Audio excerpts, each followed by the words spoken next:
Greetings, friends. This is Baladev Das coming at you live here at my simple abode, Gainesville, Florida.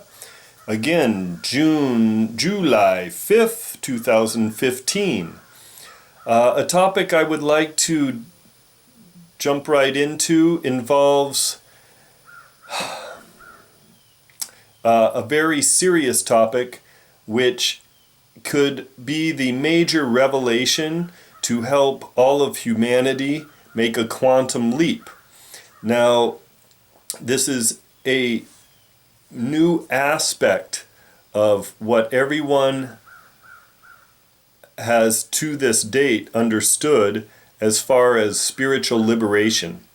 When we say spiritual liberation, we tend to think of the Buddhist concept or the Christian concept of one who goes back to God, in the Buddhist concept, one who merges with the totality of all, nirvana. This enlightened stage of oneness is a stage which is considered to be liberation, when one is no longer bound by the attachments of material life and realizes the complete totality in its state of oneness. This is very much true that this exists. However, where I would like to go with this video is beyond oneness, because this is where everything opens up and actually love can flourish to its fullest extent. Because if you really think about it, how can love be fully expressed in simply a state of oneness with all things? This is a very blissful state, yes. But that bliss, as explained in the Vedas, is the amount of bliss of water contained in the hoofprint of a calf. Now, if you've ever, you can just imagine, I don't know how many of you have been walking with cows or calves lately, but when a calf steps in the mud, his little hoof makes an impression. It may be a few inches around, and it may fill up with water. That is the amount of bliss. The water contained in the hoofprint of a calf is the amount of bliss one experiences at the stage of oneness liberation, compared to the great ocean of bliss one can experience in loving service to the divine couple. Now, let me explain. As we can see in this material world, all relationships are based on at least two individuals. When there is one, yourself, and another, this union sparks a great interest, and the heart becomes softened, and many emotions arise, and there is a interaction. And that loving interaction creates, I will say, a variety of intensities, of emotions, of feelings, and that exchange is what we consider to be love. Now, on the hand of oneness, yes, you can say, when I'm united with my lover and we're embraced in oneness and in sexual union, we experience the cosmic grandeur of oneness. This is the most blissful state. But I beg to differ, because that state can only be experienced for a period of time before the true nature of the soul is individuality and variety. The true nature of the soul is that it is individual by nature, and that means eternally individual by nature, and that it experiences its highest forms of bliss through activities. Through activities, we are able to experience variety. Through variety, one can experience, variety is the spice of life. So this is how the jiva soul, I use the word jiva, it's a Sanskrit term, it means the atomic soul. The individual atomic soul, which is always part and parcel of God, just as there are drops of water from the great ocean, all these drops of water make up the great ocean. You could say, well, we all make up what is God. Actually, God is also his own independent self, eternally and ever existing. And as well, he is a unique individual. If we were to say that God, the divine energy, the energy behind all of creation, is simply an energy, then what is the question of relationship? You can't have relationship with energy. Yes, energy can feel good, and you can float around in energy, and you can lose your oneness in energy. You can merge into the totality of energy. But is that really what you want? You know, many Buddhists, many Mayavadis, many impersonalists, many yogis have merged into this great light, the great effulgence. In Sanskrit, let me point to my chart here. It is called Brahma Jyoti. The Brahma Jyoti is the great light and effulgence of God's creation. So you will see here in the top 2/3 of this poster, this is a big poster here. The top 2/3 has a demarcation line right here, and this whole area where all the spiritual worlds reside is called the Brahma Jyoti, the great light of God. So within the great light of God exists all the planets of God, and all his divine manifestations and his divine consort expanded throughout all of these planetary systems. But once you leave the demarcation zone of the Brahma Jyoti, you are within the dark covering of the material cosmos. So, when people speak about liberation, they're speaking about penetrating that demarcation zone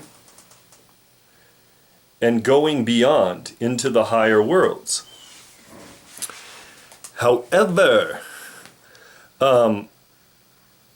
actually that's not what they're saying. They're just saying that they're going to merge into the great light. But just to be merged into the great light of God is a partial realization. It's actually limiting the experience of the soul. And what happens, according to the Vedic scriptures, according to a very important book, which all of you will want a copy of, this is called Srimad Bhagavatam. This is the first canto, and in this first canto is given the divine wisdom of the Vedic teachings about God's creation. This goes far beyond any biblical accounts.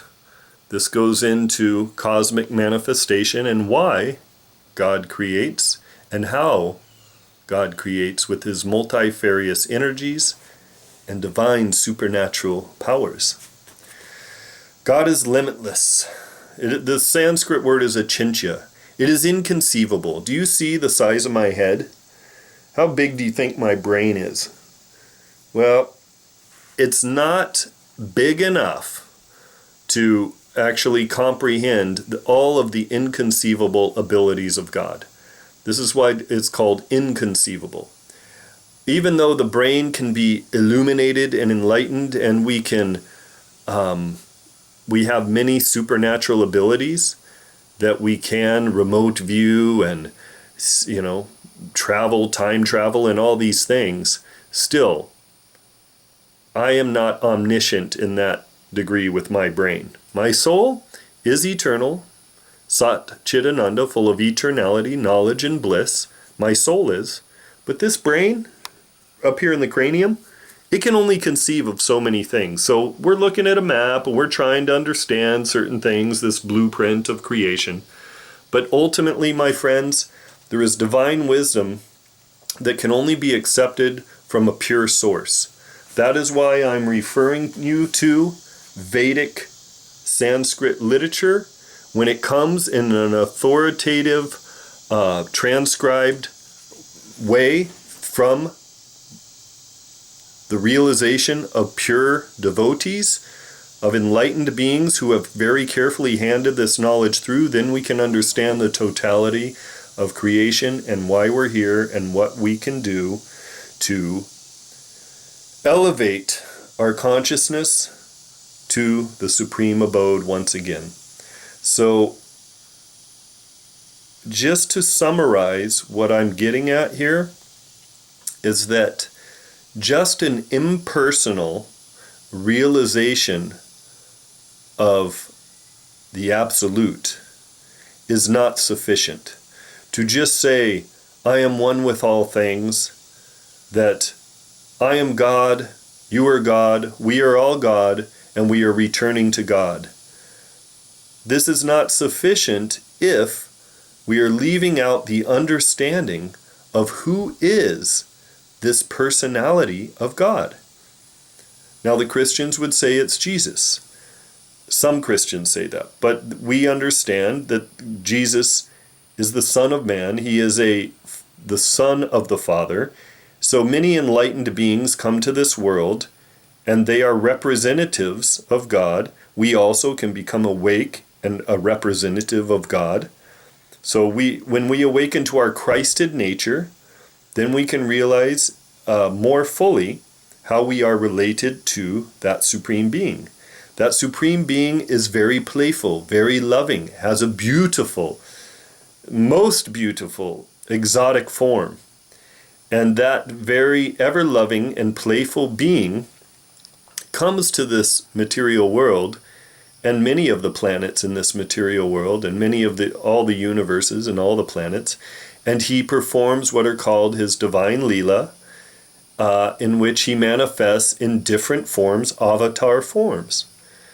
So most recently in the history of humanity, 500 years ago, this is very little known, which is crazy because it is the saving grace of our planet, and it is coming to light now because the dawn of the golden age has been inaugurated by the golden avatar. Sri Chaitanya Mahaprabhu is none other than our divine Mother, Father God, Radha and Krishna, combined in one form to fully, through unlimited compassion,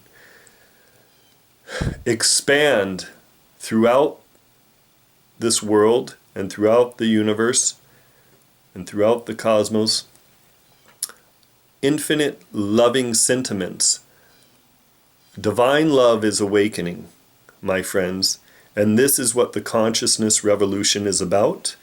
It is about our direct, loving relationship with our divine creator. I will say Gauranga Mahaprabhu is someone we should begin to understand a lot more about, and there are some divine literatures translated from the original Bengali texts.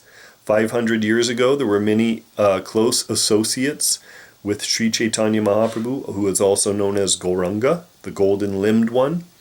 And this is all historical fact, and the supernatural activities of this avatar are the saving grace for the planet, because the golden age is gradually becoming revealed. We will have 10,000 years, which is a small period of time within geological time, but it is a nice period of time for many, many generations of humanity to flourish in this world. So forget about the Illuminati, forget about Rakshasas, because these guys are going down fast, and a divine spiritual culture is awakening on this planet. This is my message to you this day, and we can share much more in the near future. Thank you and namaste, my friends.